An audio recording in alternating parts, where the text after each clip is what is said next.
Hello বন্ধুরা, welcome to my channel. আমি সুশান্ত। আজকের এই ভিডিওয়ে দ্বিতীয় শ্রেণীর আমার বই দ্বিতীয় পর্বের 143 নম্বর পৃষ্ঠা ও 146 নম্বর পৃষ্ঠায় যে ইংরাজি পড়াগুলি রয়েছে সেগুলিকে ভালো করে পড়ে নেব। তোমরা ভিডিওটি খুব মন দিয়ে ভালো করে দেখে নাও। আর এর আগের ভিডিওগুলি যারা দেখোনি অবশ্যই প্লেলিস্টে গিয়ে পরপর সেই ভিডিওগুলিকে দেখে নিতে পারো। দেখো এইখানেতে কি বলেছে, সি অ্যান্ড সে অর্থাৎ দেখো এবং বলো। তো কি দেখতে বলেছে, এই দেখো এই দিকেতে কিছু জামার ছবি দেওয়া আছে, দেখতে পেয়েছো? এই দিকেতেও কিছু জামার ছবি দেওয়া আছে। পার্থক্য হলো, দেখো এই দিকেরগুলি ছেলেদের জামা আর এই দিকেরগুলো মহিলাদের, দেখতে পেয়েছো? তো এখন আমরা পরবো। দেখো প্রথমের ঘরটিতেই দেখা যাচ্ছে একটা জামা, দেখতে পেয়েছো? তাহলে এককে ইংরেজিতে কি বলে? ওয়ান। আর শার্ট, শার্ট মানে হলো জামা। তাহলে এখানটা লেখা আছে কি? ONE1SHIRT, শার্ট অর্থাৎ একটা জামা। আবার এই দিকে দেখো মেয়েদের জামাটিতে ক্ষেত্রেও কী লেখা আছে? ONE1FROCK, frock. তাহলে মহিলাদের জামাকে বলা হয় ফ্রক। বুঝতে পেরেছ? এরপর দেখো নিচতে এইদিকে দুটো জামা দেওয়া রয়েছে। তাহলে দুইকে ইংরেজিতে কী বলে? Two, TWO2। আর জামার ইংরেজিতে তোমরা শিখে নিয়েছো শার্ট, তাহলে SHIRT। আর তার সাথে দেখো একটা এস যোগ করা আছে, কেন বলো তো? এইটাই কিন্তু তোমাদেরকে শেখানো হয়েছে যে যখন একটা জিনিস বোঝাবে তখন শুধু সেই জিনিসটার ইংরেজি নামটা লিখে দিলেই হয়, কিন্তু একের বেশি যখনই বোঝাবে সেই নামটির সাথে শেষে একটা এস যোগ করে লিখতে হবে। বুঝতে পেরেছ? এই দেখো এখানে একের বেশি মানে দুটো, সেই জন্য shirts, SHIRTS, shirts, two shirts মানে দুটি জামা। আবার এই দিকেও দেখো, তাহলে এখানেও তো দুটো ফ্রক রয়েছে, তাহলে TWO2FROCKS, ফ্রকস, দেখতে পেয়েছ? তাহলে হলো দুটো ফ্রক। আচ্ছা এরপরে দেখো কটা রয়েছে? তিনটে, গুনে দেখো। তাহলে তিনকে ইংরেজিতে কী বলে? Three, THREE, three. আর শার্ট তার সাথে এস যোগ করে লিখবো। আমি তো বলেছি যে একের থেকে বেশি বুঝালেই সেখানে এস যোগ করে লিখতে হবে, SHIRTS, থ্রি শার্টস। এখানে হচ্ছে তিনটি জামা। আর এই দিকে দেখো, তাহলে এখানেও লিখবো থ্রি, এখানেও যেহেতু তিনটি রয়েছে তাহলে THREE, থ্রি। আর FROCK দেখো এখানেও শেষে একটা এস যোগ করা আছে, ফ্রকস, থ্রি ফ্রকস মানে হলো তিনটি জামা। আচ্ছা এরপর নিচে দেখো কি রয়েছে, এইখানেও এবার দিয়েছে দেখো গুনে কটা? 2, 4, 6, 8টা। তাহলে 8টা যেহেতু, এগুলোর গুণার দরকার নেই, ঠিক আছে? একের বেশি বুঝালে আমরা সেগুলিকে গুণেও লিখতে পারি, আর যদি গুণা না যায় তখন আমরা কি বলি? অনেক জামা বলি তো। তাহলে অনেক বুঝালে তখন সেটাকে লিখতে হবে মেনি, MANY, মেনি। বুঝতে পেরেছ? আর জামার ইংরেজি তো শার্ট, তার সাথে একটা এস যোগ করে দাও, SHIRTS, মেনি শার্টস মানে অনেকগুলি জামা। যখন আমরা গুনতে পারি না তখন আমরা বলে দিই কি যে অনেক জিনিস, সেই জন্য এটা ব্যবহার হয়েছে। এই দিকেও তাই দেখো অনেকগুলো জামা রয়েছে, তাহলে এখানেও লিখবো many, MANY, many frock, FROCKS, frocks. বুঝতে পেরেছ? তাহলে কী হলো? মেনি ফ্রকস মানে হচ্ছে এখানেও অনেকগুলো মহিলাদের জামা। আচ্ছা এরপর নিচরটাই দেখো কি বলেছে। এইখানে বলেছে রিড দ্য ওয়ার্ডস। রিড মানে কি? পড়া, শব্দগুলিকে পড়তে বলেছে আমাদের। কি পড়বো? এই দেখো এখানে লেখা আছে ONE1, ওয়ান মানে কি? একটা। আর এইদিকে মেনি, মেনি মানে এই বলে দিলুম কি? মেনি মানে হচ্ছে অনেক বা একের বেশি। সেটাই কিন্তু এখানে বুঝিয়েছে যে কিভাবে ওইগুলি লিখতে হবে। দেখো প্রথমে লেখা রয়েছে কি? BOAT, boat. বোট মানে কি বলো তো? ছোট নৌকা। তাহলে একটা বোঝালে শুধু বোর্ড লিখে দেবো, কিন্তু যদি একের বেশি নৌকা বোঝায় তখন আমরা কি লিখব? একটা এস যোগ করে লিখতে বলেছি শেষে, এই যে BOAT, টিএস বোটস, দেখতে পেয়েছো? তাহলে এখানে হলো অনেকগুলি ছোট নৌকা। আচ্ছা, এর পরের ঘরে দেখো এখানে আছে ডিওজি ডগ। ডগ মানে কি? কুকুর। তাহলে একটা কুকুর বোঝালে শুধু ডিওজি লিখে দেবো ডগ। কিন্তু আমরা যদি দেখি যে এক পাল কুকুর আসে, অনেকগুলি কুকুর, তখন কি লিখব? ডিওজি এস, ডগস, শেষে একটা এস যোগ করে। আচ্ছা, তারপরের ঘরে দেখো হেন, HEN, হেন। হেন মানে কি? মুরগি। অর্থাৎ একটা মুরগি বোঝালে শুধু হেন লিখব। আর যখন একের বেশি বুঝাবে, অনেকগুলি বোঝাবে, তখন আমরা লিখব হেন্স, HENS, অনেকগুলি মুরগি, হেন্স। বুঝতে পেরেছ? শুধু শেষে একটা এস যোগ করে দিও। আচ্ছা, এইখানের ঘরেও তাই। দেখো এখানে ওয়ান, এখানে মেনি। ওয়ান মানে হলো একটি, আর মেনি মানে অনেক।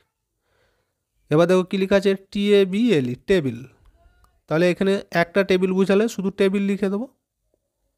আর যদি অনেকগুলি বোঝায় তখন কিন্তু ওই শেষে একটা এস যোগ করে লিখতে হবে। দেখো TABLE, আর শেষে একটা এস, টেবিলস মানে অনেকগুলি টেবিল। তারপরেরটা দেখো CAR, কার আছে। কার মানে কি? গাড়ি। আর যখন একের বেশি বুঝাবে তখন আমরা লিখব কার্স, CAR, শেষে একটা এস, দেখতে পেয়েছো? কার্স মানে অনেকগুলি গাড়ি। আচ্ছা, ওর নিচের ঘরে দেখো TREE, ট্রি। ট্রি মানে কি? গাছ। তাহলে একটা গাছ বোঝালে শুধু ট্রিটা লিখে দেবো।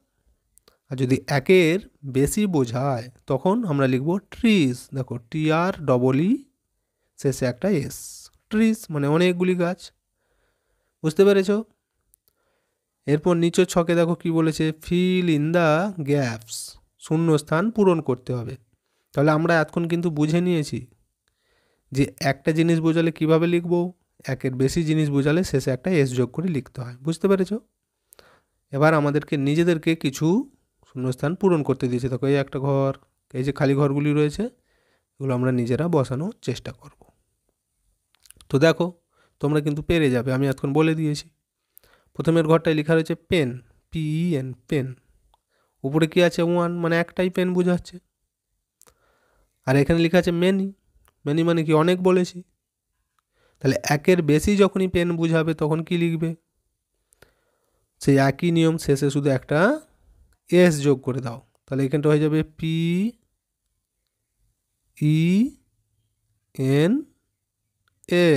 পেন্স। বুঝতে পেরেছ? তারপর এটা দেখো এখানে কি লেখা আছে? BOOK, শেষে একটা এস যোগ করা আছে, বুকস। যেহেতু এটা অনেকগুলির ঘর, তাহলে এস যোগ করা আছে মানে কি? অনেকগুলি বই বোঝাচ্ছে। বুক মানে তো বই। তাহলে এখানে দেখাচ্ছে কি? অনেকগুলি বই। আর আমরা যদি ওইটা লিখি যে একটা বই, তাহলে এই ঘরে লিখলে কি হবে? এই এসটা বাদ দিয়ে বাকিটা দেখে দেখে লিখে দাও। BOOK, বুক। বুক মানে বই। তাহলে এখানটা লিখে দেবে BOOK। আমার দেখো ভালো লেখাটা হচ্ছে না, তোমরা একটু ভালো করে লিখে নেবে। আচ্ছা, এর পরের ঘরে দেখো এইদিকে, এখানেও তাই ওয়ান, মেনি। ওয়ান মানে একটি, মেনি মানে অনেক। তো দেখো মেনির ঘরে কি লেখা রয়েছে? STONES, Stones. স্টোনস মানে কি? পাথর। আর যেহেতু এস যোগ করা আছে তাহলে অনেক পাথর, তাই তো? আমরা যদি এটা একটা পাথর লিখি তাহলে কি লিখবো? এই শেষের এসটা বাদ দিয়ে দেবো শুধু।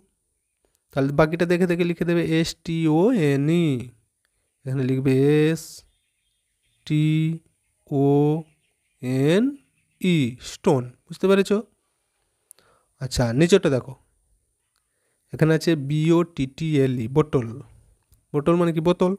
তাহলে একটাই বোঝাচ্ছে ওয়ানের ঘরে, যেহেতু একটা থেকে আমরা যখন অনেকগুলি লিখব তখন তাহলে কি লিখব? ওই শেষে একটা শুধু এস যোগ করে দাও। এই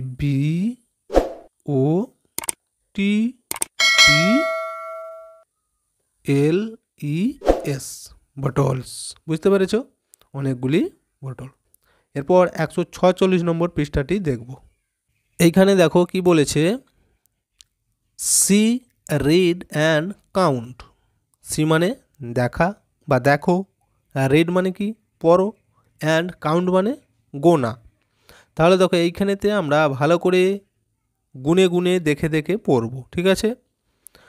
তো কি করতে বলেছে সেটা তোমাদেরকে প্রথমে বলে দিই। দেখো এইখানেতে কাছের যখন কোনো জিনিসকে আমরা দেখি বা বলি তখন কিভাবে বলি?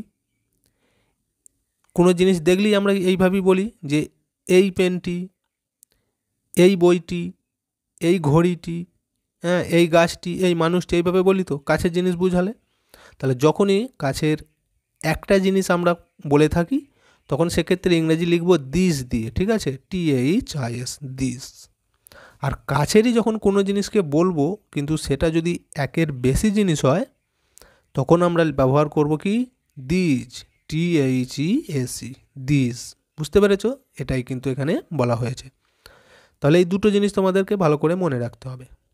একটা হলো কাছের একটা জিনিস যখন বোঝাবে তখন দিস লিখব, আর কাছেরই যখন একের বেশি জিনিসকে বোঝাবে তখন দিজ ব্যবহার করব, THESE, দিজ। বুঝতে পেরেছ?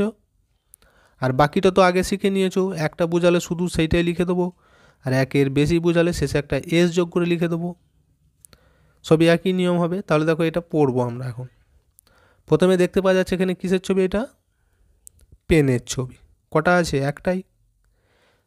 আর কাছের জিনিস বলেছি, তাহলে দেখো কাছের বোঝালে দিস লিখতে হয়, দিস ইজ এ পেন। একটা বোঝাচ্ছে সেই জন্যই এ পেন লেখা আছে। তাহলে দেখো দিস ইজ এ পেন মানে এর বাংলাটা হলো এই হয় একটি পেন। এবার এই দিকে দেখো কটা পেন আছে? দুটো পেন আছে। তাহলে একের বেশি, আর একের বেশি হলে আমি কি বলেছি? দিজ হবে, THESE, these. These are two pens. দেখো TWO, টু, আর পেন্স PEN, আর শেষে একটা এস যোগ করে লিখতে বলেছি একের বেশি জিনিস বুঝালে। দেখো টু পেন্স হয়ে গেল। তাহলে এই হয় দুটি পেন। আচ্ছা পরেরটা দেখো, এখানে একটা সিংহ ছবি দেওয়া আছে। তাহলে সিংহকে ইংরেজিতে কী বলে? লায়ন। একটাই, তাহলে আমরা লিখব দিস ইজ এ লায়ন। এই হয় একটি সিংহ। কাছের একটা জিনিস হলে সব সময় তোমরা দিস দিয়ে শুরু করবে। আর যখন একের বেশি বুঝাবে, দেখো এখানে একের বেশি আছে, কটা আছে? তিনটে। তাহলে কি লিখব? এই যে দিজ, THESE, দিজ। ARER, দেখো থ্রি, THREE, তিনের ইংরেজি হচ্ছে থ্রি। আর তিনের এই একের বেশি বোঝালেই বলেছি একটা এস যোগ করে লিখতে, লায়ন্স, LIONS। তাহলে দিজ আর থ্রি লায়ন্স, এই হয় তিনটি সিংহ। এইভাবে কিন্তু বাংলা মানেগুলো করতে হবে। দেখো এখানে একটা পার্থক্য, একটা বোঝালে এ লিখতে হয়, একের বেশি বোঝালেই তখন কিন্তু আর হয়ে যাচ্ছে, দেখতে পেয়েছো? একটা বোঝালে তার আগে এ লিখবে, আর একের বেশি হলে এই যে আর দিয়ে লিখতে হচ্ছে। আচ্ছা পরেরটা দেখো, এটা কিসের ছবি? এটা কাঠি, চাবি তালা। তাহলে দেখো দিস ইজ এ কি, কি মানে হচ্ছে চাবি। তাহলে এই হয় একটি চাবি। এই যে এ লেখা আছে বা একটাই ছবি দেওয়া রয়েছে। আবার ওইটাই যখন আমরা এই দিকে পড়বো, দেখো কটা আছে? চারটে, দেখতে পেয়েছো? তাহলে একের বেশি জিনিস হলে দিজ, THESE, দিজ। আর কি বলেছি? একের বেশি হলে এখানে আর হয়ে যায়, these are four kiss, FOUR, four. আর একের বেশি হলে এখানে বলেছি শেষে একটা এস যোগ করে লিখতে, কিস। তাহলে এই হয় চারটি চাবি। এইভাবে কিন্তু পড়তে হবে। আচ্ছা লাস্টেরটা দেখো, একটাই বিড়ালের ছবি দেওয়া আছে, দেখতে পেয়েছো? তাহলে একটা বিড়াল, this is a cat. Cat মানে বিড়াল, আর এ মানে হচ্ছে একটি, আর দিস মানে কি বলেছি? কাছের একটা জিনিস বোঝালে দিস লিখতে হয়। তাহলে দিস ইজ এ ক্যাট, এই হয় একটি বিড়াল। আর এটাই যখন একের বেশি, দেখো কটা আছে গুণে, 1 2 3 4 5টা। তাহলে পাঁচটা বোঝালে কি লিখব? These are 5 cats, CATS। এই হয় পাঁচটি বিড়াল। তাহলে দেখো আরেকবার বলে দিচ্ছি, যখনই কাছের একের বেশি বোঝাচ্ছে তখন দিজ লিখবে, আর একের বেশি হলে এখানে আর শুরু হবে। আর যেহেতু পাঁচটা ছিল তার জন্য 5, আর বিড়ালের ইংরেজি হচ্ছে ক্যাট, তার সাথে একটা এস যোগ করে দাও। এইভাবে কিন্তু বাক্যগুলি লিখতে হয়। এখানে তোমাদের বাক্যগুলি কিভাবে লিখতে হবে সেটা শেখানো হয়েছে। দিজ আর 5 ক্যাটস, এই হয় পাঁচটি বিড়াল। এরপর দেখব নিচয় কী আছে। দেখো এখানে বলেছে রিড এগেন, মানে আরও একবার পড়ো বা আরও একবার আমরা পড়ব।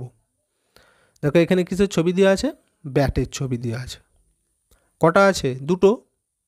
তাহলে দুইকে ইংরেজিতে কী বলি আমরা? টু। আর যেহেতু কাছের জিনিস বলেছে এগুলো সবই, তাহলে আমরা দিজ দিয়ে লিখবো, একের বেশি যেহেতু, THES these, are two bats, শেষে একটা এস যোগ করে দাও। তাহলে এই হয় দুটি ব্যাট। আচ্ছা, এরপর দেখো আপেলের ছবি দেওয়া আছে তিনটে, তাহলে লিখবো দিজ আর থ্রি অ্যাপেলস। তিনের ইংরেজি থ্রি, আর অ্যাপেলের শেষে একটা এস যোগ করে দাও, APPLES। এই হয় তিনটি আপেলস। আচ্ছা, এরপর এটা দেখো, এখানে দেখো 1 2 3 4, চারটে পুতুলের ছবি দেওয়া আছে, দেখতে পেয়েছো? তাহলে চারকে ইংরেজিতে কী বলে? 4। দেখো দিজ আর 4 ডলস, পুতুলের ইংরেজি হচ্ছে ডলস, শেষে একটা এস যোগ করে দাও, DOLLS, ডলস। তাহলে এই হয় চারটি পুতুল। বুঝতে পেরেছ? নিচয় দেখো আর কি বলেছে, এখানে মুরগির ছবি দেওয়া আছে, দেখো কতগুলো? একটা, দুটো, তিনটে, চারটে, পাঁচটা। পাঁচকে ইংরেজিতে কী বলে? 5। তাহলে এইটা আমরা লিখবো এইভাবে, দিজ আর 5 হেন্স। মুরগির ইংরেজি কি? হেন। আর একের বেশি বোঝালে বলেছি শেষে একটা এস যোগ করে দাও, তাহলে দিজ আর 5 হেন্স। এই হয় পাঁচটি মুরগি। তো দেখো তাহলে 146 নম্বর পৃষ্ঠাটাও আমাদের কমপ্লিট হয়ে গেল। ভিডিওটা এখানেই শেষ করছি। ভিডিওটি যদি ভালো লাগে অবশ্যই একটা লাইক দিয়ে দিও এবং শেয়ার করে বন্ধুদেরকেও দেখার সুযোগ করে দিও।